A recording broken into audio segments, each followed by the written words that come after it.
So hello everyone and welcome to this video. So आज की video में हम चेकआउट करने वाले हैं the latest syllabus of business studies for CUET UG 2025। साथ साथ हम चेकआउट करेंगे वो बेस्ट बुक्स और वो एक स्मार्ट स्टडी प्लान किस तरीके से आप अपना जो सिलेबस है वो कम से कम टाइम में कवर कर पाओगे। साथ साथ जो एमसीक्यू क्वेश्चन की प्रैक्टिस है वो भी आप साथ साथ कर पाओगे और कम से कम टाइम में आपका सिलेबस और एमसीक्यू क्वेश्चन सारे कंप्लीट हो जाएंगे और आपकी जो सीयूटी यूजी की जो प्रिपरेशन है वो एक बेस्ट आपकी हो जाएगी। देखो जो आपका बिजनेस स्टडीज का जो सिलेबस होता है बेसिकली सारा जो सिलेबस है वो वही रहता है जो आपने क्लास 12 में पढ़ा हुआ होता है। बस कुछ टॉपिक्स आपके ऐड ऑन हो जाते हैं क्योंकि क्लास 12 बोर्ड में आपका सिलेबस कम करने के लिए कुछ टॉपिक्स आपके रिमूव कर दिए गए हैं, बट वो टॉपिक्स आपके क्या है बिजनेस स्टडीज में मतलब कि जो आपका सीयूटी यूजी एग्जाम है उसमें आते हैं। तो आपको यहाँ पर चेक करना होगा कि जोन जोन से एक्स्ट्रा टॉपिक है सिर्फ वो आपको पढ़ने होंगे। बाकी तो आपका जो क्लास 12 में आपने पढ़ा है वो सारा कवर ही हो जाएगा, बस उसको एक बार आपको थोड़ा डीपली और पढ़ना होगा। देखो कोई भी एग्जाम के मतलब कि देने से पहले आपको जो उसकी प्रिपरेशन है करने से पहले आपको उसका एग्जाम पैटर्न और साथ साथ उसका जो मतलब कि सिलेबस है वो जरूर पता होना चाहिए। तो यहाँ पर देखो आपको सबसे पहले पता होना चाहिए बिजनेस स्टडीज में आपके 50 क्वेश्चन आते हैं जिसमें से आपके 40 क्वेश्चन आपको अटेम्प्ट करने होते हैं।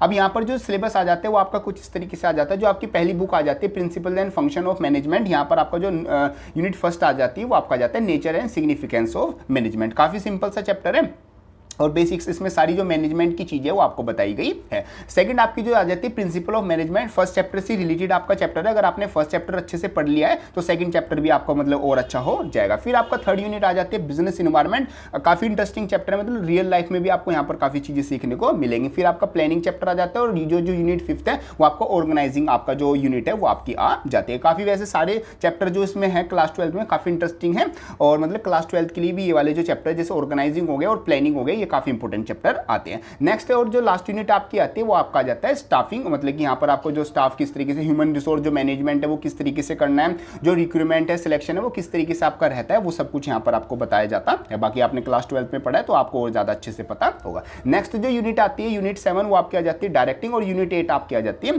कंट्रोलिंग। इसमें डायरेक्टिंग और कंट्रोलिंग किस तरीके से आप अपना जो इकोसिस्टम है वो बिल्डअप कर सकते हो और कैसे मतलब कि ज्यादा मैक्सिमम प्रोडक्टिविटी है वो आप कर सकते हो। प्लानिंग कैसे करनी है, कंट्रोलिंग कैसे करनी है, उसकी टेक्निक्स आपको यहाँ पर बताई जाती है। ऐसी नेक्स्ट आपकी बुक आ जाती है बिजनेस फाइनेंस एंड मार्केटिंग। इसमें आपको जो बिजनेस फाइनेंस है और बेसिकली जो फाइनेंशियल जो मार्केट्स हैं उनके बारे में यहाँ पर पढ़ाया जाता है कि कितने टाइप की आपकी मार्केट्स होती है, कैसे उसमें पूरा उनका रोल और ऑब्जेक्टिव होता है फाइनेंस का और किस तरीके से उनका जो कैपिटल स्ट्रक्चर हो गया ये सारी चीजें होगी आपके यहाँ पर इन यूनिट्स में रहती है। नेक्स्ट आपकी मार्केटिंग आता है। मार्केटिंग भी काफी बड़ा रोल है, मतलब कि काफी बड़ा चैप्टर है और इसमें काफी क्वेश्चंस भी आपके बनते हैं जैसे channel of distribution, meaning types, factors कौन कौन से हो गए, प्रोडक्ट आपका किस तरीके से रहता है, उसका नेचर क्लासिफिकेशन हो गया, मार्केटिंग का मीनिंग और फंक्शन हो गया और प्राइस फैक्टर इन्फ्लुएंसिंग प्राइसेस, किस तरीके से प्राइसेस चेंज होते हैं वो सारी चीजें आपकी यहाँ पर रहती हैं। कंज्यूमर प्रोटेक्शन और एंटरप्रेन्योरशिप डेवलपमेंट ये भी काफी इंपॉर्टेंट चैप्टर है, सीयूटी यूजी में काफी क्वेश्चन आपके यहाँ से आते हैं। सो इस तरीके से आपका जो पूरा सिलेबस है वो आपका जाता है। यहाँ पर आप कुछ जो टॉपिक्स है वो सिर्फ ऐड ऑन हुए हैं जो आपके क्लास 12 में नहीं है, वो आप मतलब जैसे आप एनसीईआरटी आपने पढ़ी है क्लास 12 के लिए वो आप जब यहाँ पर ये सिलेबस मतलब उसमें एक बार चेक करोगे तो आपको पता चल जाएगा कौन से टॉपिक्स आपके न्यू ऐड किए गए हैं। वैसे 5 to 10% ही टॉपिक है, ज्यादा आपको एक्स्ट्रा नहीं पढ़ना है।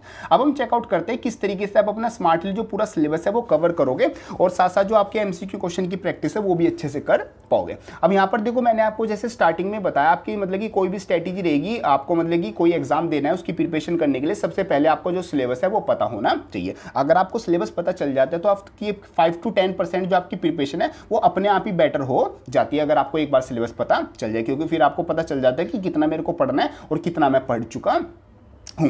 अब हम बात करते हैं आपको किस तरीके से अपना जो पूरा है वो प्लान करना है। देखो यहाँ पर आपके जितनी भी यूनिट्स है उसमें जितने भी चैप्टर्स आते हैं उसमें आपके कुछ चैप्टर्स स्ट्रॉन्ग होंगे और कुछ चैप्टर्स आपके क्या होंगे वीक होंगे। तो आपको अपने हिसाब से देखना है कि कौन सा मेरा चैप्टर स्ट्रॉन्ग है। जैसे कुछ बच्चों का क्या होता है जो कंज्यूमर वाला चैप्टर है वो स्ट्रॉन्ग होता है, कुछ का जो प्लानिंग वाला चैप्टर है जो फाइनेंस रिसोर्सेज है वो वाला स्ट्रॉन्ग होता है। अपने अपने हिसाब से आप चेकआउट कर सकते हो कि कौन सा आपका स्ट्रॉन्ग है और कौन सा आपका वीक आता है। अब आपको यहाँ पर एक लिस्ट बना लेनी है डिक्रीजिंग ऑर्डर में स्ट्रॉन्ग टू वीक, मतलब सबसे पहले आपका जो स्ट्रॉन्ग चैप्टर है वो रख लोगे, फिर कम स्ट्रॉन्ग, उससे कम स्ट्रॉन्ग, फिर आपके जो वीक चैप्टर है वो लास्ट में आपके आ जाएंगे और इस तरीके से आप क्या बना लोगे कॉलम बना लोगे, ये आपका क्या बन जाएगा कॉलम बन जाएगा।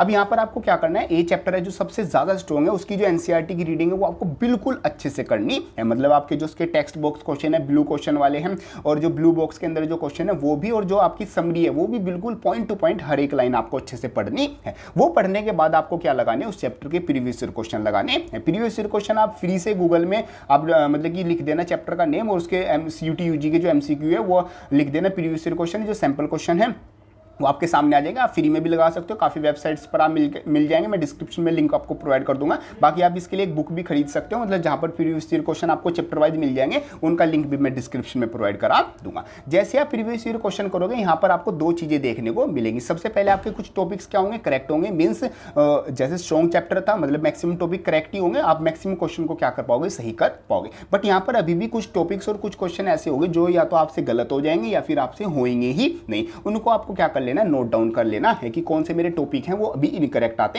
हैं। उन टॉपिक्स को आपको क्या पढ़ना है, दोबारा से पढ़ना है। कहां से, एनसीईआरटी से आप दोबारा पढ़ोगे, या फिर उन टॉपिक्स को आप एक बार वीडियो भी यूट्यूब पर जो फ्री वीडियोस अवेलेबल है, आप टॉपिक का नाम लिखोगे, उसकी पूरा जो एक्सप्लेनेशन है वो आपको मिल जाएगी। बहुत सारी फ्री वीडियोस, सब कुछ फ्री कंटेंट आपको आसानी से मिल जाएगा। वो आप अपने हिसाब से देखोगे कि मेरे कौन से इनकरेक्ट टॉपिक आते हैं, उनको आप वापस से एनसीईआरटी से पढ़ोगे और वापस से उनकी जो प्रीवियस ईयर क्वेश्चन है वो लगाओगे। जैसे आपके जो क्वेश्चन है, मतलब मिनिमम आपके 60% जो क्वेश्चन है वो सही हो जाएंगे। मीन्स अगर आपने 50 क्वेश्चन लगाए, उसमें से मिनिमम आपके 30 क्वेश्चन जो है, 30+ क्वेश्चन सही हो गए, आप क्या कर जाओगे, नेक्स्ट चैप्टर पे मूव कर जाओगे। और नेक्स्ट चैप्टर का जो प्रोसेस है वो सेम, पहले एनसीईआरटी से पढ़ोगे, फिर प्रीवियस ईयर क्वेश्चन करोगे, चेकआउट करोगे कौन से सही है कौन से गलत है, और जब 60% इसमें भी ठीक हो जाए तो यहाँ पर थर्ड चैप्टर पे जंप कर जाओगे। और ये जो इनकरेक्ट टॉपिक है, जो पुराने वाले चैप्टर, मतलब जैसे आप बी चैप्टर पे, तो ए चैप्टर के जो इनकरेक्ट टॉपिक है वो आप तब तक पढ़ते रहोगे जब तक उसमें आपकी जो एक्यूरेसी है वो 95% ना हो जाए, मतलब उसमें जो मैक्सिमम क्वेश्चन है वो आपके सही ना हो जाए। तो आप रेगुलर उनको, आज नया चैप्टर उठाया, जो पुराने वाले के गलत जो टॉपिक थे उनको पहले रीड करोगे, फिर नया वाला चैप्टर क्या करोगे, स्टार्ट करोगे। इस तरीके से आप अपना जो पूरा सिलेबस है लाइन